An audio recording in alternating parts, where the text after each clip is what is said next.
Hi everyone, and welcome back to Rebecca Realness. This second episode is going to be all about my Reiki journey. For those of you who tuned in last time, you will remember that I became a medium when I was 17. And my lovely mentors, Christine and Orla, who completely just supported me the whole time and are probably the only reason I'm here right now. So special shout out to my beautiful mentors to date, still have my back always. But Christine was a Reiki master when I met her.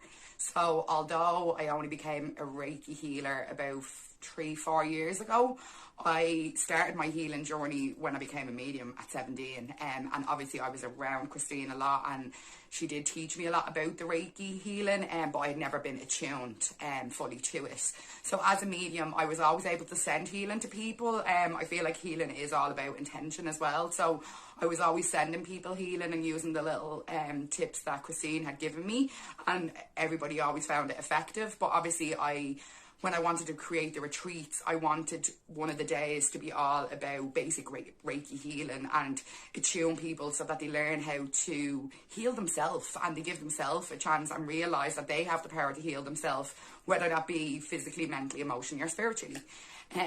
So yeah, it was about nearly 4 years ago when I did my Reiki level 1. Now, let me tell you, from between the Reiki level 1 and 2, they were like two completely different journeys, and I know they're different for everyone. My Reiki level 1, I went in with the mindset being like, okay, I want to become a Reiki master because I want to teach other people how to heal themselves. When I got there, I had obviously completely overlooked the fact that to be attuned and to become a Reiki healer, I first need to heal myself. No, she did not know that. So when I went in, she was all telling us, kind of warning us nearly that, okay, like there will be a kind of 12 to 14 day period after you're attuned where you'll be very overwhelmed, you'll be purging all your own emotions, your own trauma, all this shame, guilt, regret, the lot. And I was sitting there like, oh, okay. So I have been through an awful lot in my lifetime that I'm not going to get into right now, but I was not prepared, to put it that way, when I got there. So I went through everything and I loved the experience. Like the Reiki level 1 was brilliant and I had a great teacher named Grania. But the 2 weeks after that, oh my blessings, like you'd want to see the state of me. And like for someone who like had been doing mediumship and has a hold over their mindset and all this and all that, it was all that deep embedded trauma that just purged out me and that I had to release myself. So I had no choice but to sit with it. And at the time, the day after the Reiki level 1, I was actually on platform as a medium. It's one thing that I don't really like enjoy doing. It kind of scares me. Do you know, it's a lot of people and one spirit and trying to find who that spirit belongs to. I prefer the one-to-one readings. So I was nervous enough as it was having to do the platform, and then of course I basically opened the floodgates to hell the day before. So it was great crack. But I got through it. I did. It was fine. I should have gave it more credit than I did at the time. But I did. I got through it, and then I started obviously doing the Reiki healings on friends and family who had obviously received the mediumship, we'll say, healing previously, and they seen such a massive difference. So fast forward, you need to keep it like, I think it's about 6 months between each level to obviously give time to progress and for everything to kick in and all the rest. So I went and did the Reiki level 2 then, and I'm not going to lie, I was shitting myself. I was like, oh God, what am I going to do if I just fall to bits again? So the Reiki healer, to be fair, she did promise me, she was like, no, it won't be like that this time. It's a bit different, but you will be attuned again. So it's like leveling up. So I was like, okay, grand. Now the second one was amazing because you got all the Reiki symbols, the Reiki healing symbols. So there's like the power symbol, the mental emotional symbol, the heart symbol, a clearing symbol, like an illness and disease symbol. There's loads of them. So I was like, brilliant. Now I'm delighted. This is where I want to get to. I want to strengthen it. So yeah, we did that. And to be honest, she did warn me about the come down, we'll call it, the 12 to 14 days. But it was a lot different the second time round. It wasn't more so purging my own drama and negativity. It was more that I hadn't got much control over picking up other people's emotions and other people's energies. So at the time I was working in a private hospital, so it was like I couldn't look someone square in the eye without feeling everything they were feeling. And obviously working in a hospital, you can imagine, I was like, oh my God, like my energy was just drained the whole time because I just felt so sorry for all these people, and I was feeling all sad and upset, and I didn't know why, but I knew it wasn't mine, you know. So the two different experiences were completely different experiences, but I learned so much throughout both of them that I was like, whoa, like, especially when I got to Reiki symbols. So Reiki, for anyone, I really should have explained this at the start. Here I am 5 minutes in, but Reiki is basically, it's a holistic healing. It's an alternative holistic medicine. It's an energy healing. Like, people do energy healing, bioenergy healing, Reiki healing, healing. There's so many different versions of healing, and this is what I kind of want to touch on, because obviously mediumship is my baby, you know. Mediumship is what I've always done, but throughout my mediumship journey, seeing and meeting all these Reiki healers, and everybody's in it for different reasons, but mainly what it comes back to is being able to help people and teach people to help themselves. So healing, whether it's Reiki healing or not, is such an important part of everybody's journey. Like, everybody is going to have to go through some form of healing. And let me tell you, anybody who's tried, get in the comments, because it is not a nice experience, you know.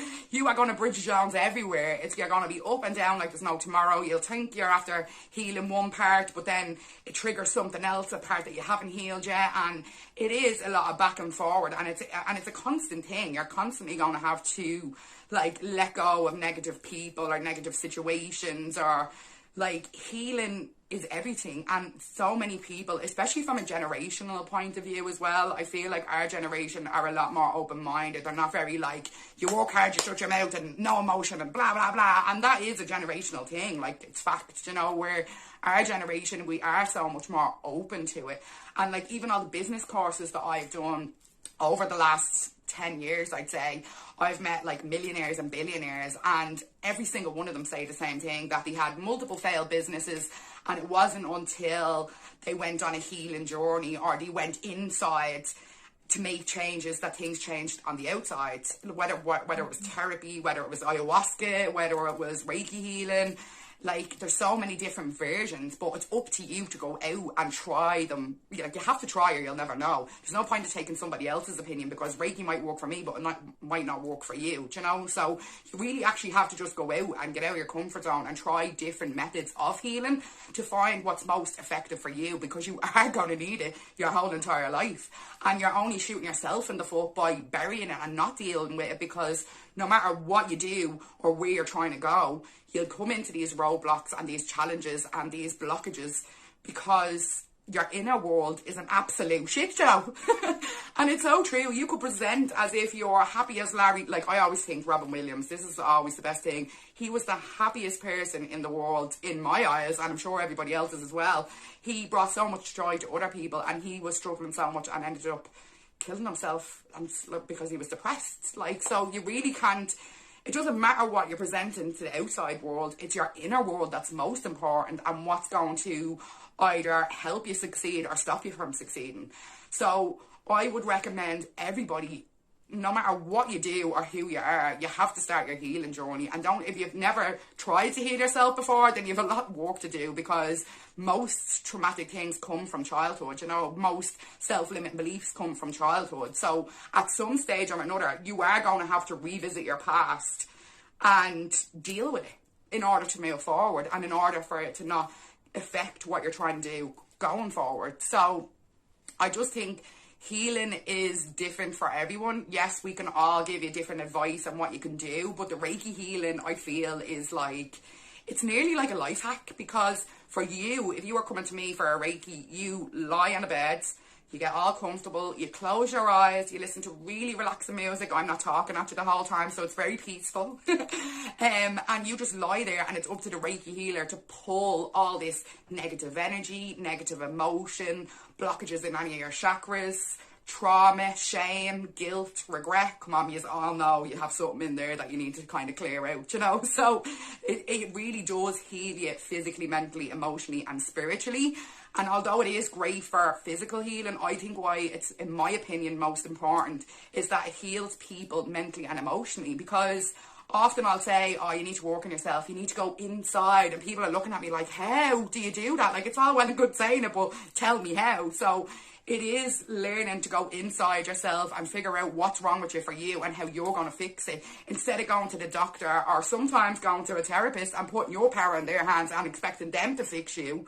It's just diminishing your own power. So it's so important to realise that you need to go back to like the Stone Age and realise that your body will heal itself, but your mind will always block it if it's not a good mindset, which we'll get to on day 3. Jesus, day 3 is going to be a long one. So honestly, I make a cup of tea before you tune into episode 3, because that is about all the mindset work and everything that I'm currently working on at the minute, and why I'm so passionate about it, because the mediumship is me baby, it is me passion, and then I've added the Reiki healing to it to just make it so much more effective.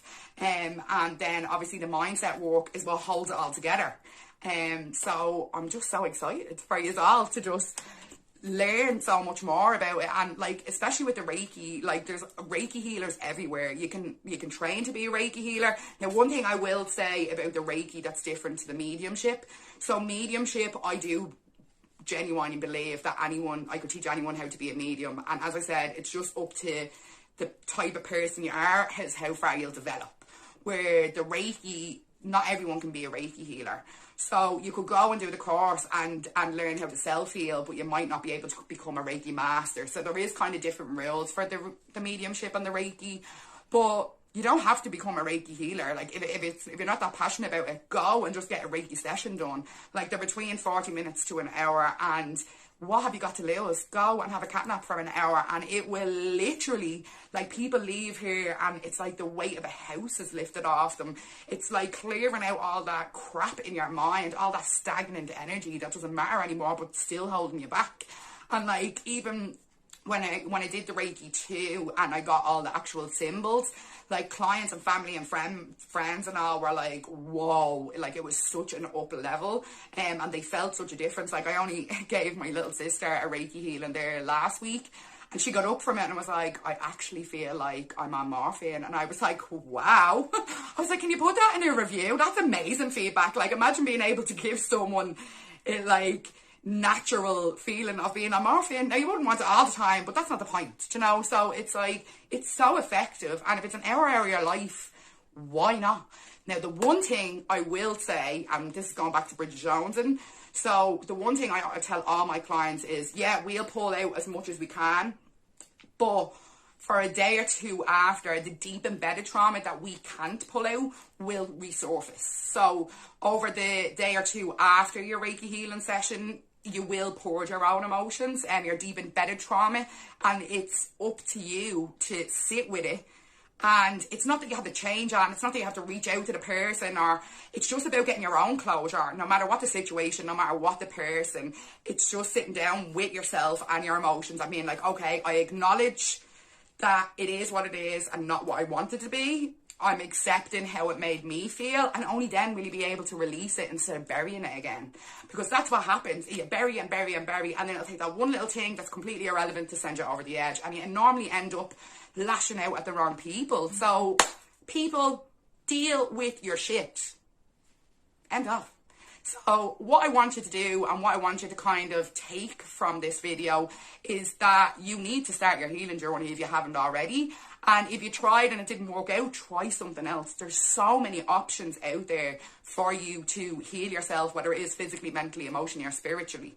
And most of them will do all in one. So what is your excuse? Start now, please. For your own sake and not for mine. So that's everything from me and my Reiki journey for episode 2. Episode 3 is all going to be about the mindset and wellness coaching and all that work, which I'm really excited about. It probably will be a long one, so make sure you grab a cup of tea beforehand. And it'll be all about the online program that I'm hoping to launch, launch this year. So I'm really excited to share that all with you. And I just want to thank you all for tuning in and for watching all these videos. You're an absolute champ. I promise the introduction videos are probably going to be the longest ones. So hang in there. We're nearly there. One more to go, and then we're into all this amazing content that I want to share with you all. I hope you all have a great day, and I will talk to you all soon. Bye for now.